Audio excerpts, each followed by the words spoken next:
Assalamualaikum warahmatullahi wabarakatuh. Alhamdulillahilladzi hadana lihada wa ma kunna linahtadiya laula an hadanallah. Laqad ja'at rusulu rabbina bil haqq wa nudu andil kumul jannatu uristumuha bima kuntum ta'malun. Asyhadu an la ilaha illallah wa asyhadu anna Muhammadar Rasulullah sallallahu alaihi wasallam wa ala alihi wa ashabihi. Amma ba'da. Kaum muslimin dimanapun berada, pada kesempatan ini kami akan menyampaikan hikmah Ramadan yang kami beri judul strategi syaitan atau strategi iblis, yang mana kita awali waktu Allah menciptakan Nabi Adam alaihissalam. Tatkala Allah berfirman, wa idz qala rabbuka lil malaikati inni ja'ilun fil ardi khalifah. Ketika Allah akan menciptakan Adam, Allah berkata kepada para malaikat, wahai malaikat, saya akan menciptakan makhluk yang silih berganti, yaitu berupa manusia. Kemudian waktu itu para malaikat berkata bahwa apakah tidak cukup kami saja, wahai Allah? Kemudian terusnya ayat pada intinya ketika itu Allah menciptakan Adam alaihissalam. Kemudian setelah Allah menciptakan Adam alaihissalam, ketika sudah tercipta, lalu Allah memerintahkan pada para malaikat, wa idz qala rabbuka lil malaikati isjudu li adama fasajadu ila iblis. Yaitu para malaikat diperintahkan oleh Allah, wahai malaikat, sujudlah kalian kepada Adam alaihissalam. Mereka sama bersujud kecuali iblis. Kemudian kenapa iblis tidak mau bersujud? Iblis katanya, ya, ana atau saya ini lebih baik, lebih pol daripada Adam dan anak turunnya. Karena iblis diciptakan minar dari api, kemudian Adam diciptakan dari tanah. Sehingga mereka iblis ini tidak mau sujud kepada Adam karena merasa lebih pol. Kemudian Allah melaknat pada iblis. Karena apa? Karena iblis telah menentang pada perintah Allah. Kemudian dalam surat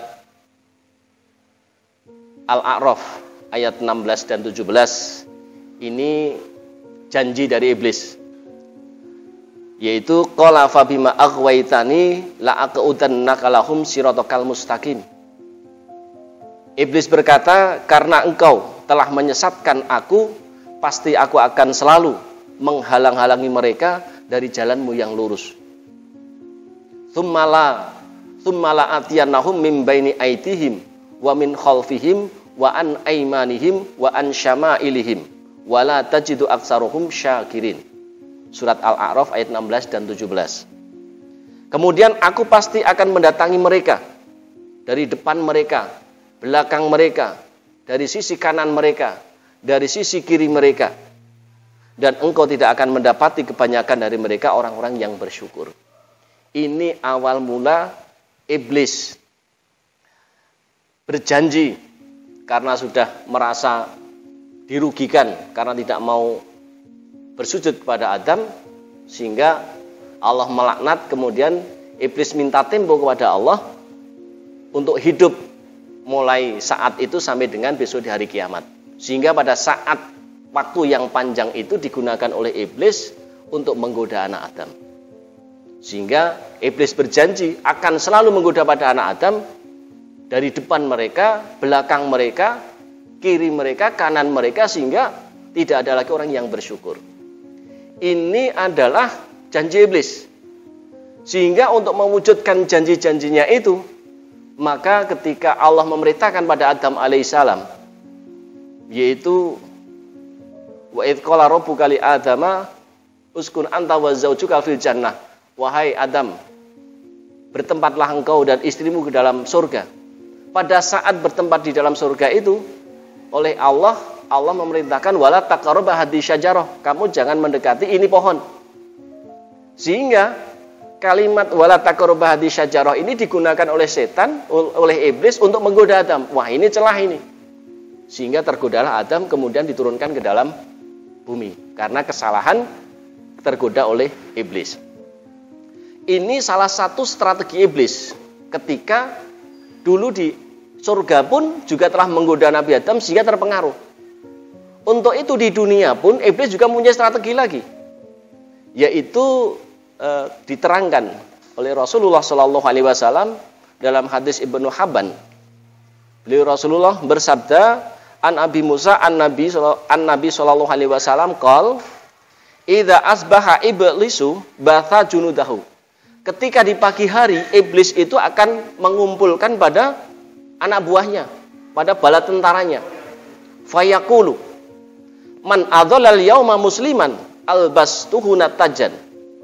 Barang siapa pada hari ini yang bisa menyesatkan pada anak Adam, pada orang Islam, maka akan saya beri mahkota.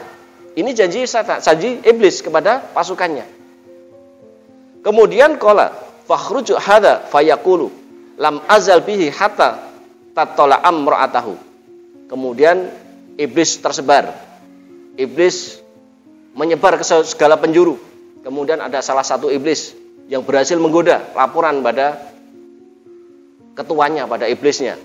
Wahai iblis, saya sudah menggoda pada anak Adam.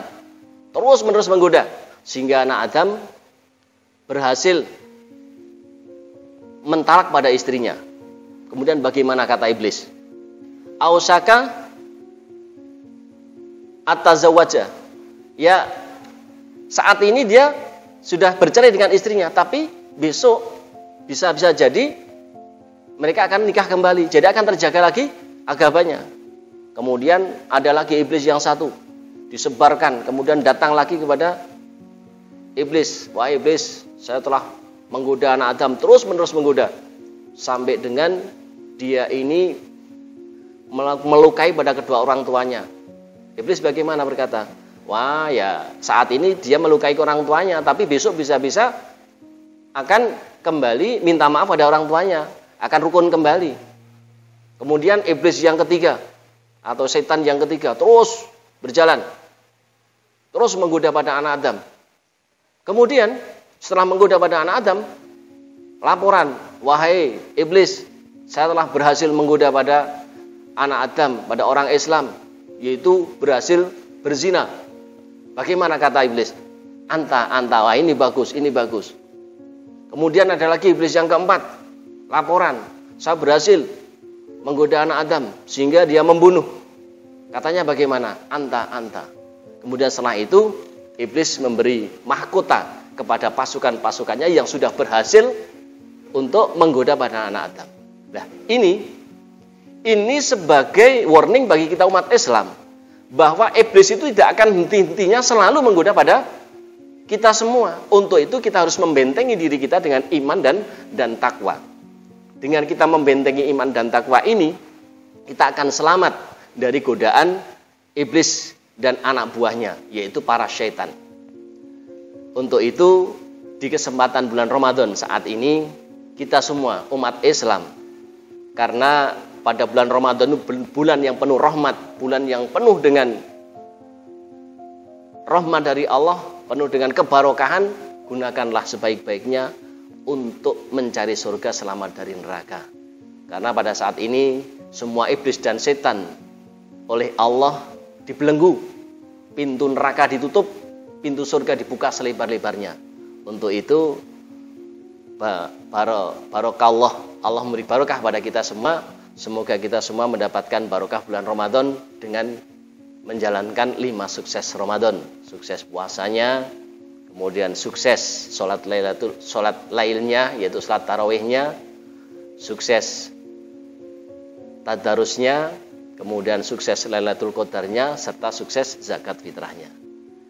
Demikian yang dapat kami sampaikan. Apabila ada kurang lebihnya, saya mohon maaf yang sebesar-besarnya. Billahi taufik wal hidayah. Wassalamualaikum warahmatullahi wabarakatuh.